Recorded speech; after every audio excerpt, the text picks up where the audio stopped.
తెలంగాణలో బీసీ రిజర్వేషన్లు పెంచకుండా ఎన్నికలకు వెళ్తే సహించేది లేదని బీసీ సంఘం జాతీయ ఉపాధ్యక్షుడు గుజ్జం సత్యం తేల్చి చెప్పారు.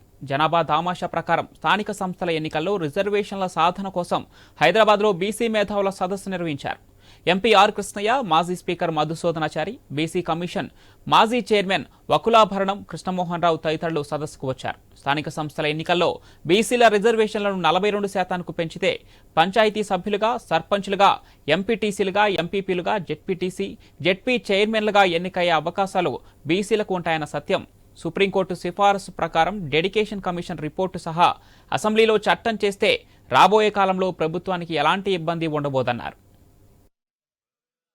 ఫిబ్రవరిలో ఎన్నికలు నిర్వహిస్తామని చెప్పేసి వాళ్ళ దగ్గర నుంచి ప్రకటనలు వస్తున్నాయి. సమగ్ర కులగణన నిర్వహించి ప్రత్యేక అసెంబ్లీలో ప్రత్యేక సమావేశం ద్వారా చట్టం చేసి 42% రిజర్వేషన్లు పెంచకుండా ఎట్టి పరిస్థితుల్లో స్థానిక సంస్థల రిజర్వేషన్లు వెళ్ళడానికి వీల్లేదు. ఒకవేళ అలాంటి దుశ్చర్య గనక ప్రభుత్వం పూనుకుంటే బీసీ సంఘాలంతా కూడా అగ్గి రాజేస్తాయని చెప్పేసి ఈ వేదిక ద్వారా తెలియజేస్తున్నాను. ప్రభుత్వ వర్గాల నుంచి గత మనది ఆకలి పోరాటం కాదు, ఆత్మ గౌరవ పోరాటం.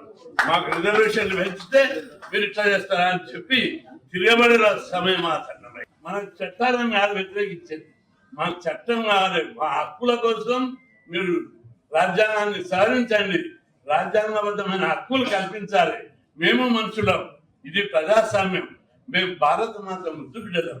మీరు అన్నారు మేము తమ్ముడు చిన్న ఉన్నారని పక్క ఉన్నారని వార్త ఇవ్వకుంటే ఊరుకోరు, ఎవరైనా తిరగబడతారు. మీరు అందరూ కూడా మన వాళ్ళందరూ సిద్ధపడాలి.